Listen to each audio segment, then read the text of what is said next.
Shalom, frères et sœurs, que le Seigneur vous bénisse.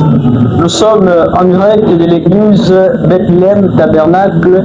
Nous avons devant nous le pasteur responsable de l'église, le pasteur Étienne Tomilali. Et on va un peu aborder un petit sujet sur les conquérants possédant les portes de leurs ennemis, conformément au thème de notre réunion de réveil qu'organise le pasteur Étienne Tomilali. Et pour en parler, pasteur Étienne, soyez les bienvenus. Merci beaucoup, frère, Dieu te bénisse. Amen, nous bénissons aussi. Pasteur, les journées de réveil sont des moments de réfléchissement, mais le thème de cette édition semble particulièrement délicat. Pourquoi ce choix spécifique de mettre l'accent sur la possession des portes des ennemis? Vous savez que frère m'avait prêché plusieurs fois concernant le porte de l'ennemi. Nous, on a juste ajusté les conquérants. C'est-à-dire, un conquérant, c'est quelqu'un qui a combattu et il a arraché. Il a pris un trophée. Voilà pourquoi, même Jésus lui-même, frère me l'a dit, il était le puissant conquérant. Il a conquis, il est allé combattre au camp de l'ennemi et il a conquis, il a pris la victoire. Quand Jésus est allé dans le séjour des morts, il avait récupéré tout ce qui était en prison à Abraham, Isaac et les autres. Il est sorti avec eux. Voilà pourquoi on l'appelle le puissant conquérant. On a choisi ce thème pour montrer aux enfants de Dieu qu'ils doivent être des conquérants. Dieu a mis devant eux toutes les portes de bénédiction. Mais le diable ne veut pas. Le diable, il empêche aux croyants d'accéder. Voilà pourquoi les croyants doivent être les conquérants des portes de l'ennemi. Ils doivent arracher les bénédictions que Dieu a déjà placées à leur disposition. C'est un peu ça. Voilà pourquoi on a choisi ce thème. Ok, revenons alors. Qui est les conquérants d'après le message de l'air? Je viens de le dire, Jésus-Christ est notre conquérant. Il est notre David. Vous savez, du temps de la Bible, David avait rencontré Goliath. Goliath, il était un grand challenger. Il était en train de défier l'armée de Dieu. Maintenant, David, il était encouragé. Il a conquis cette porte-là de Goliath. Il a vaincu. Et vraiment, on nous dit que quand David a conquis, il a vaincu, et que Goliath était par terre, tous les Israélites étaient maintenant derrière David pour poursuivre leurs ennemis. Donc notre David, c'est Jésus-Christ. Après avoir conquis la tombe de séjour des morts, maintenant nous les croyants, il nous a fait aussi de nous des vainqueurs. Nous sommes aussi des conquérants avec Jésus-Christ. Nous devons être derrière la maladie, derrière le démon, derrière toute puissance de Satan pour conquérir, pour attaquer et arracher notre victoire. Exactement.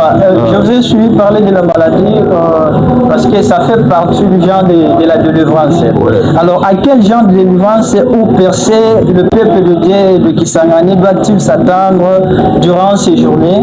Il y aura un moment spécifique d'intercession ou d'enseignement profond? Oui, c'est prévu chaque jour de prier pour les malades, mais c'est la spéciale le dimanche. Comme le dimanche, c'est une journée longue, tous ceux qui sont malades peuvent venir. Jésus-Christ avait vaincu à la croix toute maladie. Isaïe avait dit par ces meurtrissures, nous sommes, pas nous serons, mais nous sommes pourtant présents. Quand Jésus était mort à la croix, c'était pour la guérison de chaque maladie. On a expérimenté ici plusieurs fois. La fois passée, on avait réuni ici des noms de réveil. Vous avez amené un enfant qu'on appelle Kizengi, un détraqué matin. Et sa maman disait non, je ne vais pas aller chez les gens de Branham, ils ont la magie. Et la sœur qui l'avait invité avait dit mais non, où est le problème? Si notre magie peut guérir ta fille, où est le problème? Où est le problème? C'est comme ça qu'il avait accepté et il était venu avec son enfant ici. Dieu avait guéri le Kizengi. Juste après la prière, 2 heures du temps après, la fille est devenue normale. Il était devenu donc elle est à Mango, vous verrez aussi ses balaises là-bas. Nous encourageons les gens de venir. Ce n'est pas nous qui guérissons, c'est Jésus. C'est Jésus qui guérit. Moi-même, j'ai trop de témoignages où les gens, j'ai prié pour des cancers, des paralytiques, ils ont marché. Oui, alors révérend, pour finir, pasteur, pourriez-vous nous donner les détails pratiques, donc date, heure liée, lancer un appel à ceux qui hésitent encore à rejoindre aussi une journée? Oui, les réunions, c'est pas ici à notre église, Bethléem Tabernacle, qui est la grande route pour aller à l'aéroport de Mamouka, en face de la grande mosquée centrale de Kisangani. C'est là où nous sommes, c'est l'avenue, le 3e avenue de Sambo, quartier commercial. Nous sommes là, on a kilt, ça commence même aujourd'hui là. Quand vous écoutez le bruit là, c'est le kilt déjà qui se déroule. Aujourd'hui, à partir de 16h jusqu'à 18h, 19h.